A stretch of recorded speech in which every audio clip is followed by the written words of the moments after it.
I'm having to reformat this entire intro because my camera decided to shit itself on me while I was recording. So now I gotta do the entire goddamn intro over again because this format I was using isn't gonna work otherwise. Webcomics. They are both the greatest thing that ever happened to mankind, while also being the worst. And half of the reason why they're the greatest thing to ever happen to civilization as we speak partially has to do with the fact that they're the worst thing that ever happened to civilization. Their sheer unawareness and just overall just shit-tastic quality is just, you know, it's quite fantastic, and it's funny to point and laugh at now. But these were big powerhouses of the internet back in their day. It was fucking insane. You could not escape the madness that was webcomics back in the good old days of 2010, 29, 28, 27. But what's even worse than webcomics? How about web animations based off of these webcomics, made by the same people who made Go Animate? Oh hey Caillou. We were just talking about you. Wait. What the hell are you doing? Oh my god. That was so yummy. Caillou. Even though we are in your stomach, we can still ground you. You are grounded until we cut our way out of your body. Go to your room. Holy shit, we were gonna have so much fucking fun with this one, boys.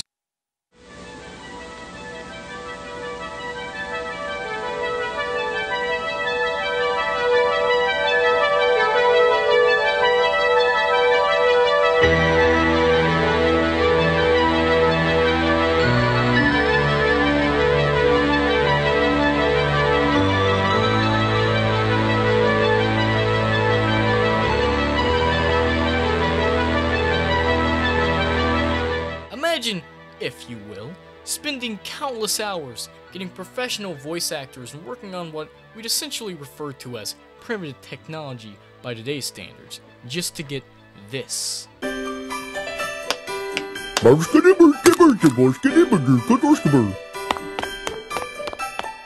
And that is what we're looking into today.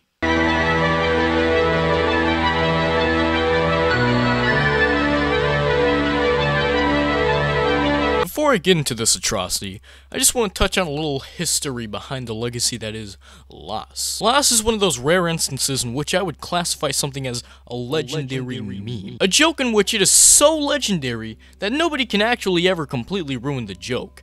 And half of that has to do with the origin of this notoriously ridiculous comic to begin with. You see, common viewer, Ctrl Alt Delete was a webcomic made by Tim Buckley. It was created to satirize video game logic and video game universes, while also attempting to create a universe full of likable, goofy, wacky characters. Except, oh yeah, that's right, nothing in this universe is even remotely likable in the slightest. You basically have the self-insert character, who is socially retarded, is a complete apathetic dick to everyone around him, and can't think worth the normal capacity of a regular human being, even in the utmost simplistic situations. Yet, because this is a self-insert of the original writer, Tim Buckley himself, he has to give his characters lots of friends, lots of disposable income with plenty of free time, and has to give him a caring, loving girlfriend who will stick with him no matter what happens. This is what we call insecurities.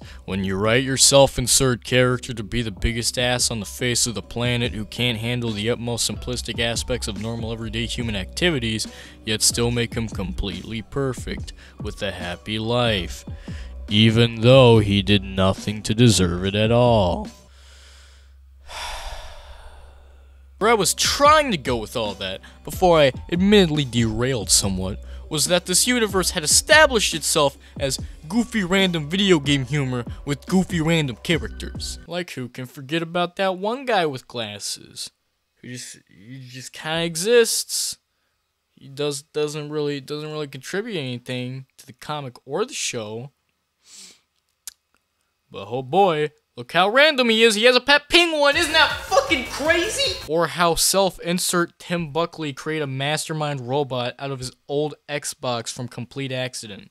Even if this robot contributes to nothing but yet again another straight man to self-insert's wacky antics, even if we already had two characters that were supposed to also act like the straight man, and then you have the whole pregnancy arc that prefaces the infamous abomination of storytelling. It got so ridiculous that Ethan, who is the self-insert of this comic universe, even got a tiny controller so that he could play Halo with his fucking newborn child. And then suddenly, out of the blue, here comes this.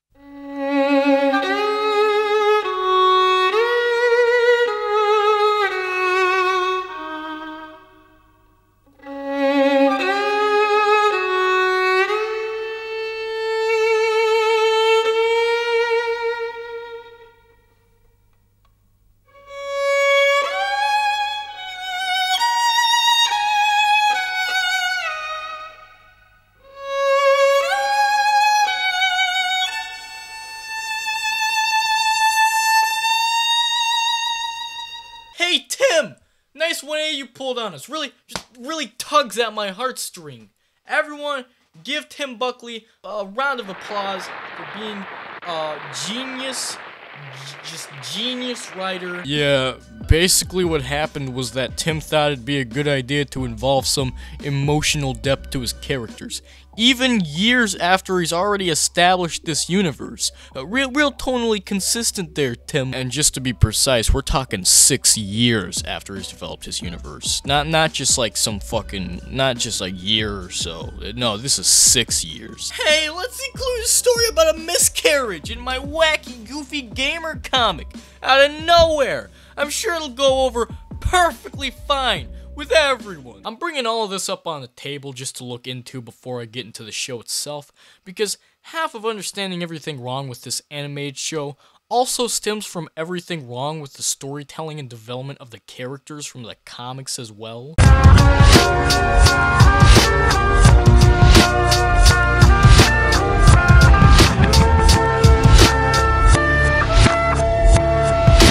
Now, I'm aware that this first part I'm going to look into really doesn't have that much to do with the show itself, and I'll get into why that is here shortly. But I still felt the need to talk about it because many people seem to mix up or confuse these two entities when it comes to animated shows. Animation and design are completely different. I mean, obviously they affect each other to some extent, but for the most part, these are their own beasts. Design refers to how the character looks aesthetically. If their design is flexible enough that could allow for fluid animation, their proportions with the rest of the world, and etc. That sort of thing. Of course, there are ways to fuck this up too, like making your characters go off the model sheet that would then allow for them to become proportionally inconsistent throughout scenes, or making your character design so stiff that it becomes a challenge to animate them while also trying to make them feel organic. Animation refers to how the characters move in relation with the world, how they interact with the world, their body movements that allow them to feel like they could be real or not. Just to name a good example of how design and animation contrast each other,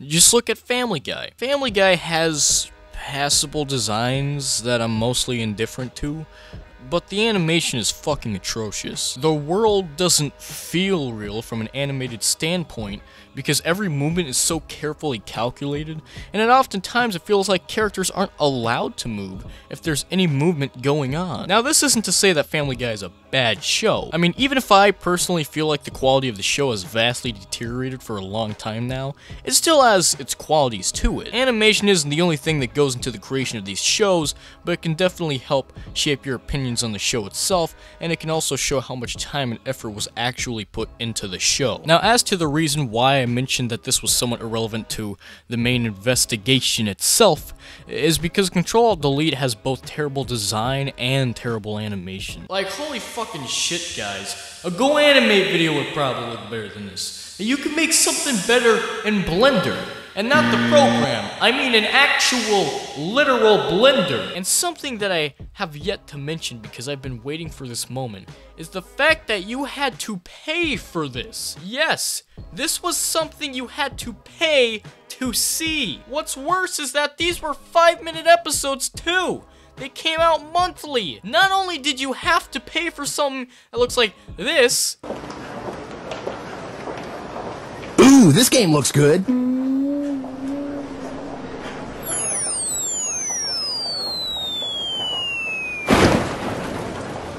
Also, with that same money, you can only watch 5 minutes of it for a month. There are 12 episodes in both seasons that exist, meaning that in total, you would only get 60 minutes of watch time from an entire year's worth of episodes. There are some animated shows today that release episodes on a weekly basis that are 24 minutes long. Just 10 of these 24 long episodes alone would equal up to 240 minutes of watch time. Just consider that shit. Holy shit!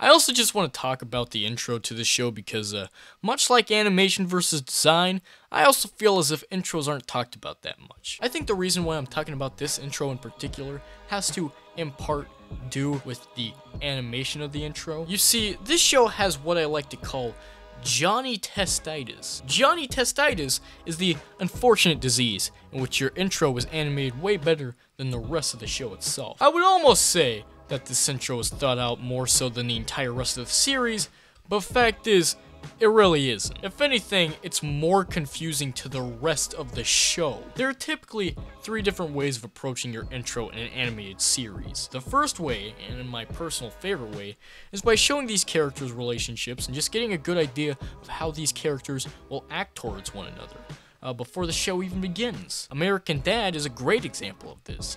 From beginning all the way to the end of the intro sequence, you get a crystal clear idea of how people act towards one another, and therefore develops their characters amongst themselves, all in a short 30 or less second opening. Rick and Morty has a similar ordeal, just not as polished. Hell, even Johnny Test exceeded at characterizing these bland flash puppets in a small amount of time, more so than the actual show did itself. The second type of intro is the type of intro who concerns itself less with developing characters and more so just being catchy, which is also fine. There's nothing wrong with this type of intro.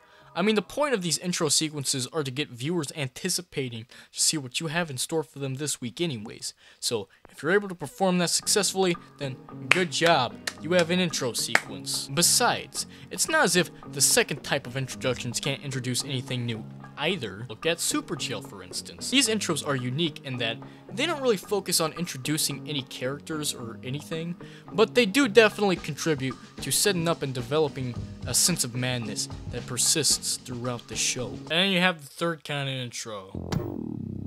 It's literally just a title card.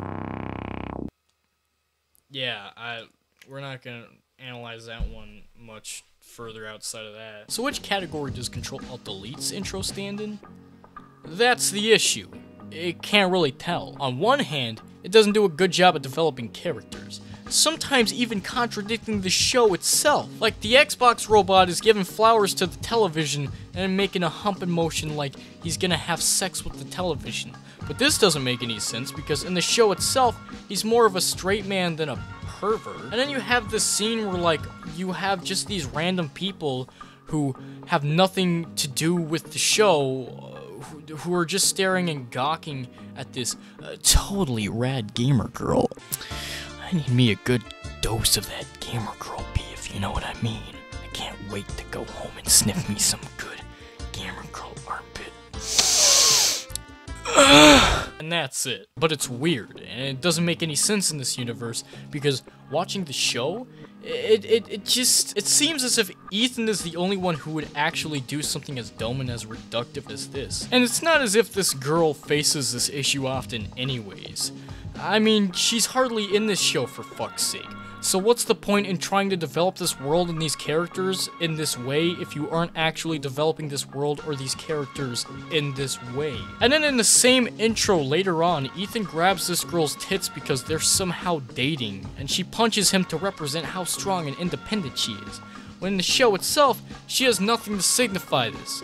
There is an actual episode where she is babying Ethan and teaching him how to cook like she's his fucking mom.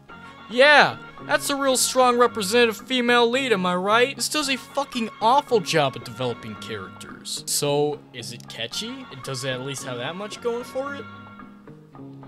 No. No, not really. The theme song is some generic indie rock riff that even if you did like it, you still wouldn't be able to actually enjoy it because the audio mastery in this series is fucking ridiculously awful. It's all muffled out and you can't make out the individual instrumentation. Reminder that once again, you had to pay for this show.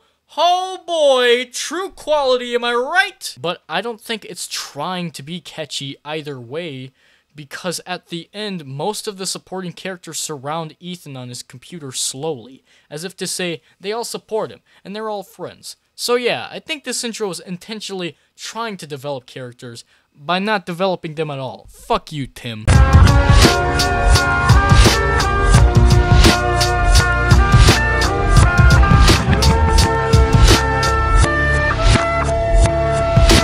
So if the intro doesn't do a good job at developing characters, how does the show fare with these characters overall? Well, that's the issue. You see, since the episodes only have 5 minutes to tell an entire complete story, which includes 5 minutes to set up conflict and also resolve it without trying to feel rushed, the show itself never really develops these characters. I would count character interaction as a form of development in this series, but honestly, that's even questionable, because sometimes the characters will bend and shape their own personalities to fit the narrative of the story. The only consistent and most developed character is Ethan himself, who is a complete unlikable dick just from how pathetic of a human being he is, yet how easy he's got in life. Nobody can relate to a perfect character who has everything he could have ever wanted without even deserving it. I mean, shit, why else do you think Peter Parker maintains as being one of the most popular comic book characters of all time? Spider-Man revolutionized the entire comic book industry, because now we had a superhero who actually felt human and not just another fucking power fantasy unlike beforehand. Relatability is key to maintaining a likable character, as it makes the characters feel like real people.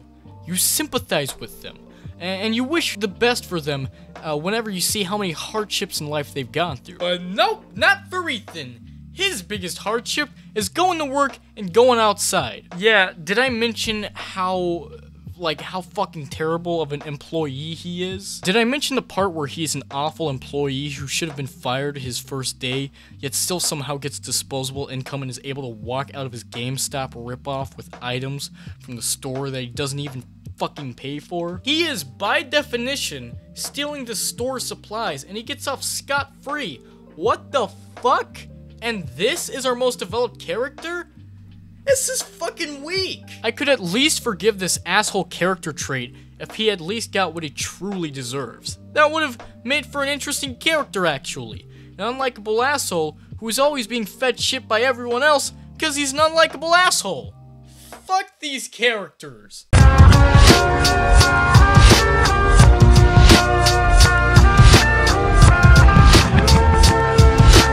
And what a surprise! These stories are also bogged down from the 5 fucking minute long runtime. They can no longer sustain complex and interesting stories that actually develop characters in 5 minutes. So they have to make these stories the most simplistic and cookie cutter bullshit stories. What if the main character did something he doesn't do? Whoa, crazy, you're making him learn how to cook? Whoa, insane, you mean the power went out and you want to play video games? Unreal. No way you put him in a situation where a customer buys the last copy of a fucking Lego Star Wars game. Can you even do that? Perfect storytelling at its finest. Ladies and gentlemen, get this man on the shoot for Clockwork Orange reboot. Make a Clockwork Orange reboot and get this man to write it, because he is a fucking genius. Gather round as I tell you the exciting story of that time Ethan found out that one of his friends might be better at Halo than he is. Jesus fuck. And the only interesting story they have ever tried is just a shitty Star Wars parody. Wholly original. Oh man, golly gee. Some of this stuff doesn't even make sense. Like, Tim Buckley is supposed to be this ultimate nerd that he personifies through the body of Ethan and writing of Ctrl Alt Delete. But somehow he fucked up in saying the first console wars took place in the 80s? Like, really? I know it's not that big of a deal, but everyone and their fucking grandmother knows that competition between console markets truly began in the 90s. Not 80s. If you're going to act all condescendingly smart Because you know who voices the fucking Arbiter from Halo, and therefore you try to make yourself out to be some wise genius of all things nerdy, then how is it that you couldn't even get the most basic and commonly known fact about the history of video games correct?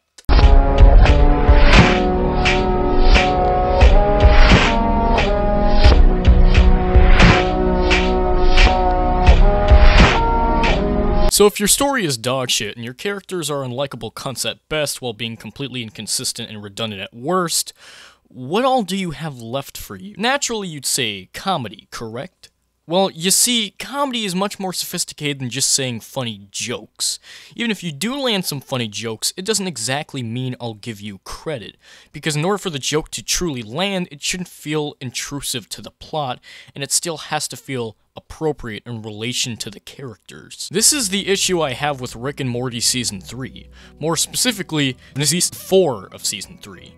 Because while some of these jokes are pretty alright in this episode, it ultimately is not worth sacrificing every bit of integrity and characterization that's built up to these points just to get a minor laugh that won't even last a minute. It's lazy, intrusive, and leaves a bad taste in your mouth. Hell, that's why so many people are beginning to have issues with a lot of the jokes in newer Disney movies, like some of the latest Marvel movies or even The Last Jedi. It's not that Marvel or Lucasfilms were doing anything different from what they did 3 years ago in regards to what the jokes actually are, but these jokes have begun intruding on the plot and really don't do that much but to slow the story down, and it feels inappropriate. Of course, there's a very obvious way to fix this issue, that being if you build your product around these jokes. If you make your product adapt around the idea of satirization, then people will no longer have an issue with the product because now the jokes don't slow the story down, the jokes effectively tell commentary on the story, or they are a part of the story. They're interlinked. Going back to episode 4 of the 3rd season of Rick and Morty, this episode is very obviously trying to parallel the episode Me Seeks and Destroy, where Rick in the beginning of Me Seeks and Destroy has become mostly a dick and condescending to Morty pretty much because Rick isn't getting his way. But by the end of this episode, he learns to accept that not everything should exactly be surfaced around him, and he realizes that even though this adventure isn't really Rick's type, it still makes Morty happy, and by the end of the day, Rick still cares about Morty. He learns to sacrifice his own benefits for others' happiness, which feels justified because everything leading up to this has been the family sacrificing their own benefits for Rick's happiness. Even if there are some darker themes in this episode, the overall message is very lighthearted, and this is the most developed we ever see of Rick's character, at least in my opinion. Flash forward in time to Vindicators 3, where this episode is once again trying to have that emotional dialect between the characters. Rick thinks superheroes are bullshit, tells Morty constantly in the beginning of the episode. Morty acknowledges this, but doesn't care because they still bring him joy and happiness. There's even a shot implying that Rick is finally understanding this, but is completely redundant because as it would turn out, the music cues and sudden shift in Rick's voice actually means nothing. In fact, this episode is painful to watch because the whole time Rick is just a complete unlikable dick, and Morty's just having to put up with his shit. We're basically just watching this old man call this kid stupid because he likes things the old man doesn't like. That's literally all we're watching for 22 minutes straight, and in the end, Rick doesn't really learn a lesson. In fact, Rick is the only one who benefits from this entire story. It's almost trying to tell you to be a dick to people who like things you don't like. As the episode very obviously isn't trying to satirize, there's a lot of what are attempts to be emotional beats throughout this episode, and it doesn't fucking work. I mean, obviously, that's not what the message of the episode was trying to get at. Morty at the end of the episode says, "Everyone in the universe is a hero, Mom, which is why we don't need jackets, and I'm pretty sure we don't need Vindicators." But that message doesn't mean anything because he acknowledged this from the very get-go of the episode. He just didn't care because superheroes make him happy. That's his own personal opinion, and he is neither right nor wrong for thinking it. This only further enforces the message that I got from it, where you should just be a dick to people who like things you don't like. And to further prove to you that this isn't satire, Dan Harmon himself has gone on record with saying this is the worst episode of the entire show. Go finish editing episode 304. It's the worst. It's my fault it's going to be the worst episode of Rick and Morty ever. An easy way to have fixed all of this is if you just made the episode focused around the comedy and satirized the entire situation from the start. Hell, It'd even make more sense seeing as to how we already have an episode in the series that tries to do the exact same thing already without being completely reductive. I mention all of this because this show faces that same problem throughout its entire run. None of the jokes feel earned or funny. It's just very annoying because it's constantly getting in the way of the already cookie-cutter plot. Like, really? Did we already need even less time to develop the plot by having your lame, flaccid jokes interrupting? And just to clarify, I used Rick and Morty as an example because it showed me how badly you can damage your plot from your comedy if it's not implemented properly. These are things you have to structure your story around, and it very obviously did not do that. Although, to be fair, even if the jokes on paper would be funny and the series was built around the idea of satirization, it still wouldn't land, and a large part of this is because of the fucking timing. And the reason why timing is an issue is both because of the time restraint on each episode, but also because of the fucking dogshit animation. Everything's so stiff and awkward to look at, and it doesn't add up with the timing of the jokes at all. You! Wait! I need that game! Let me buy it from you! Buy it from me? Yes, in exchange for money. No. I don't think so. What? What do you...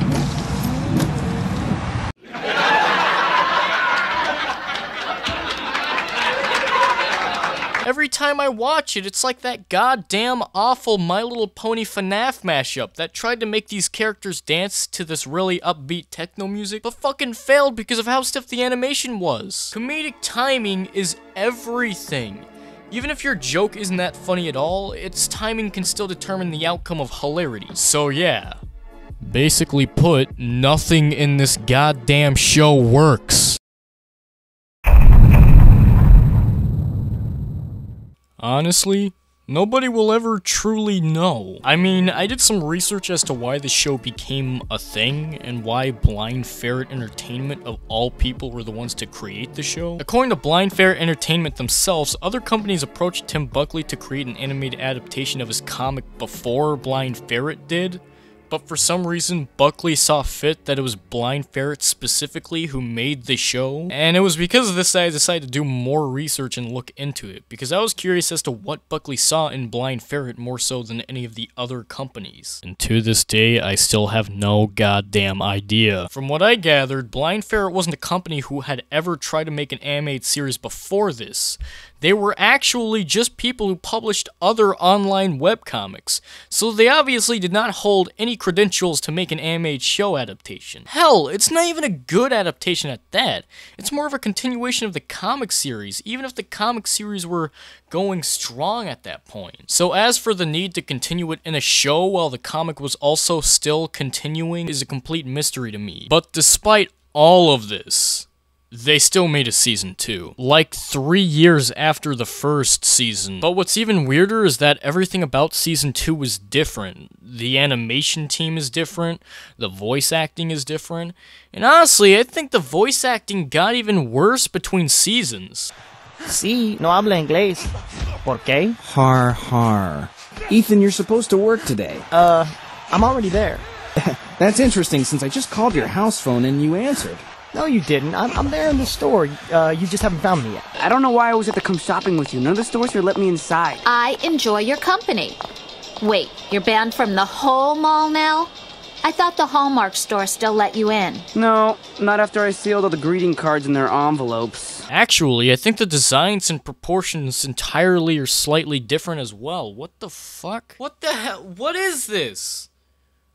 What is this hot garbage? So yes, that is the story of the show adaptation of one of the worst webcomics to ever happen to mankind. What a fucking nightmare. Thanks for tuning in. If you enjoyed this, you should subscribe for my other content, which is somewhat similar to this. This has been Exro saying good night and good riddance. Fuck you.